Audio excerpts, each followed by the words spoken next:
All right, so some people will call it scientific, others will call it fairly scientific, but that's not really the question. The question is, every time science fair season comes around, do you get a pang of nostalgia? Well, if you do, I have a solution for you. At least Corey Bellhouse does, the organizer of Fairly Scientific 2.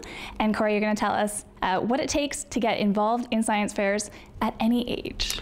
Yeah, that's right. Okay, so first of all, Fairly Scientific sort of came about as an idea to capitalize on that nostalgia that Kim's talking about. And we sort of don't take ourselves too seriously, so we welcome all projects. And in order to do a good project, you're gonna have to either focus on the scientific side of things or the decorative side of things. I'm gonna focus more on the decorative side of things today and show you how to make a good tri-board.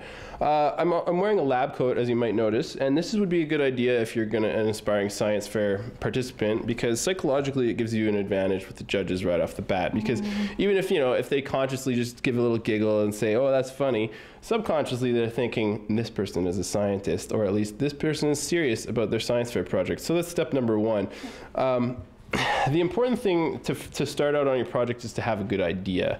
So if you can think of anything that you could make into a science fair project, you can pretty much do that with anything. I did one on dolphins. Right, dolphins, great. I mean, you don't seem too happy about that. I don't think it went well. Okay, but you don't have to. I mean, the point is you don't have to have access to the U of M density testing lab or something like that to make a good science fair project. Do they have one of those? Yeah, I was judge at a science fair project or a science fair last year where some kid had a project where he measured the density of asphalt. Wow. Yeah. Okay, but it doesn't have to, because yours is a little less scientific. That's right. So my idea is that basically you can come up with a science fair project idea from anything. So I was just thinking about what kind of things do I notice in everyday life? Like, what do? I kind of waste time on the internet. So what could I have that had something to do with that? So my mock-up science fair project is, do looking at cat photos make people happier? So this is going to be the centerpiece of my science fair project. So that's step one, is an idea. So ostensibly, you'd have to figure out how to measure people's happiness before and after they look at cat photos. And to figure out how to do that, you're going to have to figure out how you're going to set up your display. So there's a number of options for a tri-board. Last year we had a number of projects that made their own tri-board. So this is an example of a small setup. And this is a project where the participants decided to use their child as a demonstration of the genetic combinations that go into child making. So this was great. It was a good setup, but this is a small tri-board, certainly. Here's a standard size tri-board, also from last year, which is quite large. And the project, in fact, was a little bit of a minimalist project. It was the science of homeopathy. And there wasn't any data presented, but this is an example of the use of negative space. Which designers will tell you is a good choice. Yeah, exactly. I'm going to go with a medium-sized tri-board because I feel like you don't want to be too over the top, right? You want to leave a bit of a mystique in your project so that the judges will be asking you questions instead of laying it all out on the line. You don't want to seem too desperate, right? So just like I have a lab coat, but not say safety goggles, because that would be a little over the top. Right. But geez, I also want to go with a medium-sized tri-board. Okay. So I've done a bit of work on this already, and one thing that I want to also point out before I start on my tri-board is that you want to think of a good title, right? So we have prizes for best title, we have prizes for best decoration, we have prizes for most scientific, least scientific, etc. So any aspect that you can focus on in your project, we have a prize for you.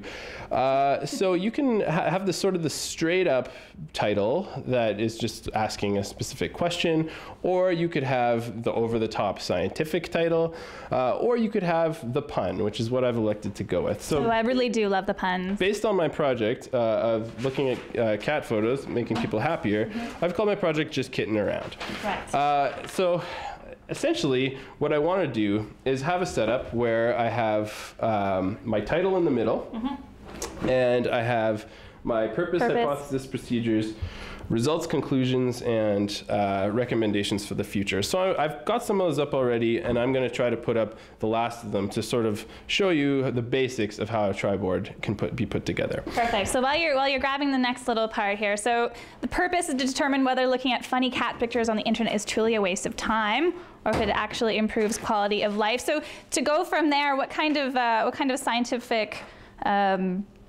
research did you do to come up with the answer? Well, I mean, this is actually just a fake project. Don't tell anybody. But you know, I'm a research methods teacher. I know how experiments work. If I were to do this procedure, I would certainly measure people before and after looking at cat photos and measure their happiness. And also, I made this a little bit more complicated by putting the hypothetical experiment in a work setting versus home setting. So, you know, this has practical implications, right? If your boss is always getting on your case for fooling around on the internet at work, and you say, oh, actually, I did this science fair project that says that people are happier when they look at funny things on the internet, and therefore more productive, then you have a good excuse. Oh, you're adding productive to it. Yeah. Well, I mean, that would be your own interpretation when you're making an excuse to your boss. Okay, so I see some color being added here. Is color a necessary part of your science project? Color is an important part of the science project. Because we only have a few minutes to put one together here, I'm just giving you a skeleton. But I have got my arts and crafts box from my parents' house from when I was in grade 5, and it has a number of things in it that you could use. Instead of just using a Sharpie, which is actually a good friend of yours in a science fair project, you could use a number of different colors of, what is this stuff called? Construction paper? Construction paper, thanks. Yeah, create a nice border around it. I did that for my dolphin project for sure. I also had a little ring where the dolphin was jumping through. It was just decorative. And so, yeah, ideally, I would want to cut out my letters, or I would want to spell them in pipe cleaners, or I would want to use metallic paint or glitter. Glitter, again, this is the thing to balance. You don't want to be too over the top and look too desperate, but you also want to be able to impress people and give them some zazz. In fact, the winner of last year's Most Artistic was heavy on the glitter, for sure. Was that the solar? Yeah. How to Navigate by Sea. Is that the one you're thinking of? Yes. Yeah. Perfect. Okay, so I mean, obviously there is a level of fun in all of this. But you can have a serious science project if you want. Last year there was the supercomputer. Can you give us a couple more examples of things that people have done in the past, which is fully only last year? Sure. Yeah, there was a girl that won the grand prize who made a model airplane that was trying to find a lost hiker faster than the search and rescue team, and she had like hundreds of pages of binders. She had simulated flight data on her computer. She had the actual model airplane. It was pretty incredible. There was also a model, more artistic, but a 6 foot by 4 foot model of early universe shapes rendered in paper mache. Their triboard was a bit complicated because they had the title Infinite Interdimensionality, the Reproductive System of the Universe, and had it all in glitter. So I would recommend, if you're going to use glitter, maybe a more pithy title is something that you want to consider. Shorter.